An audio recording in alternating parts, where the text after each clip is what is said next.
नमस्कार। सुबह की खबरों में स्वागत है आपका। वो खबरें जो आपको सुबह ही देख लेनी चाहिए। चक्रवाती तूफान ताउते का असर, दिल्ली में मई में रिकॉर्ड तोड़ बारिश, 45 साल बाद बरसे इतने बादल। कोरोना की रफ्तार में कमी पर नहीं थम रहा मौतों का तांडव, दिल्ली, महाराष्ट्र, उत्तर प्रदेश में मौत जारी। कोरोना के बीच ब्लैक फंगस बना मुसीबत, महाराष्ट्र में अब तक 90 मरीजों ने तोड़ा दम।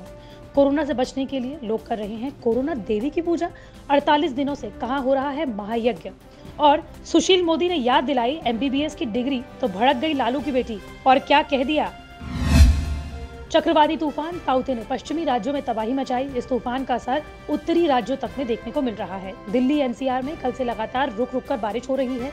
दिल्ली में 19 मई सुबह से रात तक 60 मिलीमीटर बारिश हुई, जो मई के महीने में एक दिन में सबसे ज्यादा बारिश का रिकॉर्ड है। इससे पहले 24 मई 1976 को एक दिन में इतनी बारिश हुई थी। दिल्ली में 19 मई को अधिकतम तापमान 23.8 डिग्री सेल्सियस रहा, जो मई के महीने में 1951 से अब तक का सबसे कम तापमान है। मौसम विभाग के मुताबिक अगले एक हफ्ते तक दिल्ली का मौसम कुछ ऐसा ही बना रहेगा। दिल्ली का मौसम बदला तो वहीं दिल्ली की सीमाओं पर कृषि कानून के विरोध में बैठे किसानों के टेंटों को नुकसान हो रहा है। सिंघू, टिकरी और गाजीपुर बॉर्डर पर बैठे किसानों को अचानक आई बारिश की मार झेलनी पड़ रही है। हालांकि बारिश अभी भी जारी है और आने वाले समय में भी मौसम विभाग ने संभावना जताई है। इसी के मद्देनजर किसानों ने स्थिति को संभालने की कोशिश कर दी है।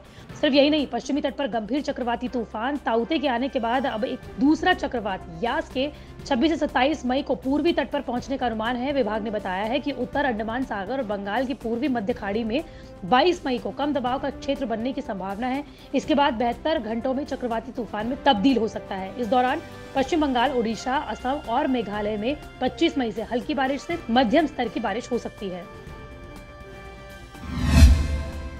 देश में कोरोना महामारी का कहर थोड़ा कम जरूर हुआ है, लेकिन खतरा बरकरार है। पिछले 24 घंटों में देश में कोरोना के 2.67 लाख से अधिक नए केस सामने आए हैं, जबकि 4500 से ज्यादा मरीजों ने दम तोड़ दिया, जो एक दिन में भारत में कोरोना से मरने वालों का अब तक का सबसे बड़ा आंकड़ा है।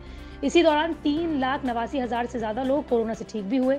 भारत में बीते कुछ दिनों से पॉजिटिविटी रेट की तुलना में रिकवरी रेट बढ़ा है, लेकिन मौतों की संख्या में गिरावट नहीं हो रही है।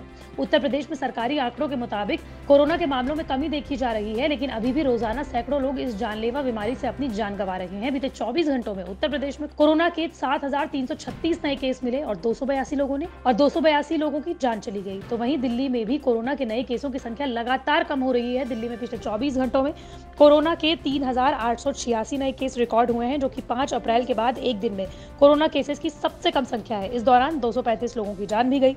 इस बीच एनएसजी के पूर्व डीजी जेके दत्त का निधन हो गया। उन्होंने कोरोना संक्रमित होने के बाद मेदांता में भर्ती कराया गया था, लेकिन इलाज के दौरान उनका निधन हो गया। कोरोना संकट के बीच अब ब्लैक फंगस नई समस्या के रूप में सामने आया है और देश के कई राज्यों में ये मामला गंभीर होता जा रहा है। महाराष्ट्र के स्वास्थ्य मंत्री राजेश टोपे ने कहा है कि ब्लैक फंगस की वजह से राज्य में अब तक 90 लोगों की मौत हो चुकी है। उन्होंने कहा कि राज्य में करीब 1500 लोग इससे संक्रमित हैं। हमने केंद्र से एम्फोबी इंजेक्शन जल्द मुहैया कराने की मांग की है। अकेले सिर्फ पुणे में ही म्यूकोमायोकोसिस यानी कि ब्लैक फंगस के 270 मामले सामने आए हैं, जबकि पड़ोसी राज्य गुजरात में स्थिति और खराब है। सूरत में 8 लोगों ने ब्लैक फंगस की वजह से अपनी दृष्टि खो दी, जबकि पूरे गुजरात में 40 मरीजों की आंखों की रोशनी चली गई। इस बीच राजस्थान सरकार ने ब्लैक फंगस के खतरे को देखते हुए अपने यहाँ इसे महामारी घोषित कर दिया है। मध्य प्रदेश में ब्लैक फंगस के मरीज बढ़ने लगे हैं। राज्य में इसके इलाज में इस्तेमाल होने वाली एम्फोटेरिसिन बी इंजेक्शन की मांग बढ़ गई है। एमपी में ब्लैक फंगस के अब तक 300 से ज्यादा मामले सामने आ चुके हैं।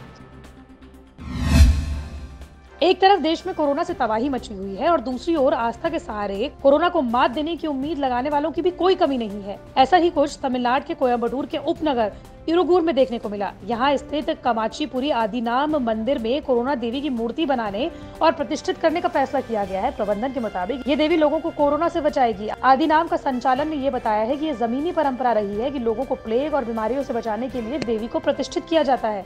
बता दें कि तमिलनाडु में पहले से ही प्लेग, मरियाम्मन और कुछ दूसरी देवियां स्थापित हैं। इसके बारे में लोगों की मान्यता है कि उन्होंने अतीत में प्लेग और हैजा जैसी बीमारियों के दौरान लोगों को बचाया है। आदिनाम प्रबंधन के मुताबिक देश में कोरोना महामारी की दूसरी लहर के दौरान संक्रमण से बड़ी संख्या में लोगों की जान गई है। ऐसे में आदिनाम ने ग्रेनाइट से कोरोना देवी की मूर्ति बनाने का फैसला किया है।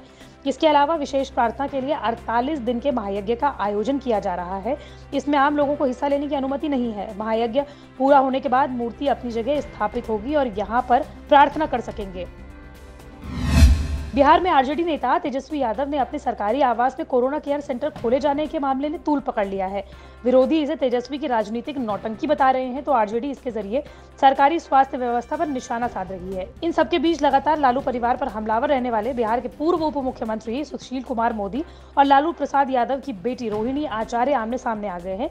दरअसल सुशील मोदी ने तेजस्वी की बहनों पर तंज कसा और पूछा कि उनकी 2 बहनें एमबीबीएस हैं, तो फिर कोरोना संक्रमण के दौरान उनकी सेवाएं क्यों नहीं ली जा रही। सुशील मोदी ने ट्वीट करते हुए लिखा कि तेजस्वी यादव के परिवार में 2 बहनें एमबीबीएस डॉक्टर हैं, कोरोना संक्रमण के दौर में उनकी सेवाएं क्यों नहीं ली जा रही।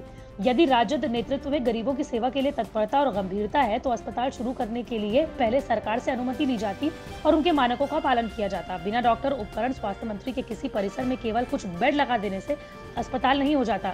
इससे केवल अस्पताल होने का नाटक किया जा सकता है। सुशील कुमार मोदी के ट्वीट से आग बबूला हुई तेजस्वी यादव की बहन रोहिणी आचार्य ने सुशील कुमार मोदी को अपशब्द का इस्तेमाल करते हुए उनकी बहनों पर भी कटाक्ष कर दिया। रोहिणी आचार्य ने सुशील कुमार मोदी को मुंह तोड़ने की धमकी देते हुए लिखा, ई हाफ पैंट मोदी अपनी सृजन चोरनी, कान कटनी, चावल लूटनी बहन के जैसा समझा है तेजस्वी तेज की बहनों को। अब हमारे नाम पे राजनीति चमकना चाहता है, मुंह टेढ़वा।